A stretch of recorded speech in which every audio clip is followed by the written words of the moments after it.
আমার পিতামাতা জীবিত থাকা অবস্থায় বুঝ না থাকায় তাদের সাথে জঘন্যতম বেয়াদবি করেছি। এখন আমার বুঝ এসেছে, কিন্তু তারা দুনিয়াতে বেঁচে নাই। আমার মাফের কি কোনো সুযোগ আছে? মাশাআল্লাহ ভাই, চমৎকার একটি প্রশ্ন।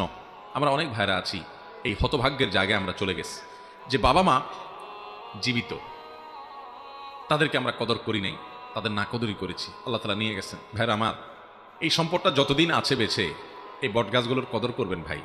অনেক ভাইরা আছেন মনে করেন না, বাপ মা তো আমাকে তেমন কোনো সাপোর্ট দেয় না, তাদের দ্বারা তেমন কোনো উপকার আসে না। ভাইরা আমার, কিচ্ছুর দরকার নাই। আল্লাহর কসম করে বলছি, আপনার বাবা আপনার মা আপনার কোনো উপকার করেন না, কিচ্ছু করেন না, বরং আপনাকে ডিস্টার্ব করেন। আপনার কাছে মনে হয় কিচ্ছু দরকার নাই। এই বটগাছটা শুধু যদি বেঁচে থাকে, শুধু টিকে থাকে আপনার মাথার উপরে, তো আল্লাহর জমিনের সবচেয়ে বড় নেয়ামত আপনার কাছে এখনো আছে। এটা হারানোর আগ পর্যন্ত টের পাবেন না ভাই। যারা হারাই ফেলছে তাদের কাছে গিয়ে বসেন, তাদের দিলের হাহা ব্যথা এটা অনুভব করার চেষ্টা করেন ভাই। আমি আমার বাবাকে হারাইছি, আমি বুঝি আমি কি হারিয়েছি। এখনো প্রায় সময়, অনেক দিন হয়ে গেছে, দীর্ঘ 4 মাস হয়ে গেছে, এখনো যখনই মনে পড়ে অস্থির হয়ে পড়ি। নিজেকে নিয়ন্ত্রণ করা অনেক কঠিন হয়ে যায়।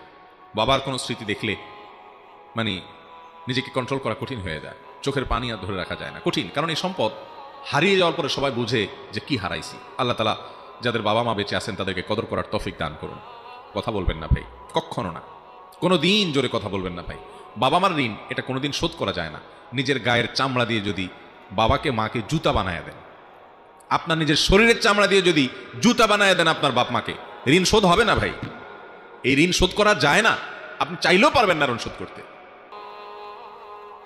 একজন সাহাবী এক ব্যক্তিকে দেখলেন তার মাকে পিঠের উপর নিয়ে তওয়াফ করতেছেন। হজে যারা গেছে তারা জানেন নিজের শরীর নিয়ে হজ করা কত কষ্টের কাজ। সেখানে একজন বৃদ্ধ মানুষকে কাঁধের উপরে নিয়ে নিয়ে আরাফাত, মিনা, মুজদালিফা, তওয়াফ, সাই এগুলো করা যে কত কষ্টের, এটা যারা হজ করছেন তারা জানেন।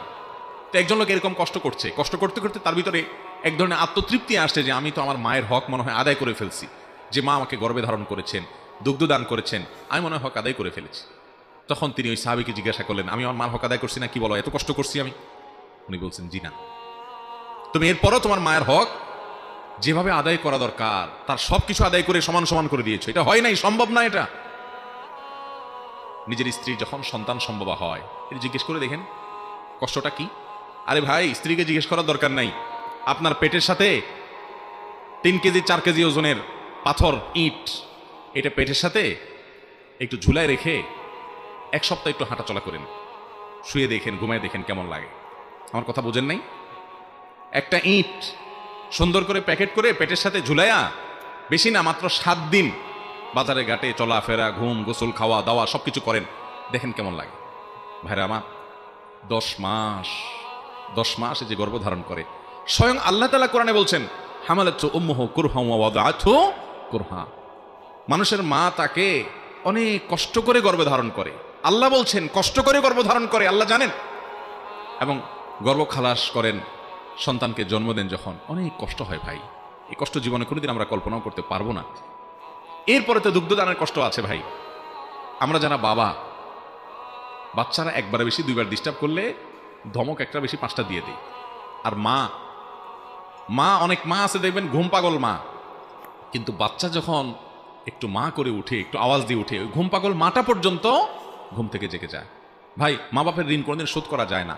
খবরদার, অনেক যুবক ভাইরা আছেন, অনেক ছোট বাচ্চা আছে। আজকে সকালে আমার বাসায় এক ভদ্রলোক তার ছোট ছেলেকে নিয়ে আসছে, এরকম একটা ছোট ছেলে, কত আমার 7-8 বছর বয়স হবে। যিনি নিয়ে আসছেন তিনি বাচ্চাটার নানা হন। নানা তার নাতিকে নিয়ে এসে আমাকে বলতেছে, ওকে একটু নসিহত করেন, ওর জন্য একটু দোয়া করে দেন, কারণ ওর মার সাথে বেয়াদবি করে। তো আমি চিন্তা করলাম, সমাজ কোথায় চলে যাচ্ছে, একটা 8 বছরের বাচ্চা মার সাথে বেয়াদবি করছে। ভাইরা আমার, এই একটা জায়গায় নো কম্প্রোমাইজের জায়গায় চলে যাবেন। নিজের স্ত্রী বলেন, বন্ধু বান্ধব বলেন, সবার সাথে, যে আমার মা বাবা তো, এখানে কোনো কম্প্রোমাইজ নাই। মা বাবা একদিকে, সারা পৃথিবী একদিকে, সারা দুনিয়া একদিকে, আমার মা বাবা একদিকে। চেষ্টা করবেন তো ইনশাআল্লাহ। ভাইরা আমার, যারা মা বাবাকে হারিয়ে ফেলেছেন, কদর করতে পারেন নাই, এখন আফসোস হচ্ছে, আপনাদের জন্য করণীয় আছে।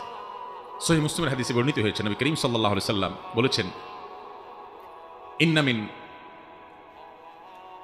আবাররিল বিররি রাজুলি মাআল ওয়ালিদাইন, কোন মানুষ তার বাবার প্রতি, মায়ের প্রতি, হাদিসে শুধু বাবার কথা আসছে কিন্তু বাবা মা দুজনই উদ্দেশ্য, বাবা মায়ের প্রতি যদি কেউ সদাচরণ করতে চায়, তাহলে বাবা মার মৃত্যুর পর বাবা মা যাদের সাথে চলাফেরা করতেন, তাদের সে বন্ধু বান্ধব, তাদের যে আপনজন, তাদের সে প্রিয়জন, তাদের সাথে বাবার মতো আচরণ করবেন।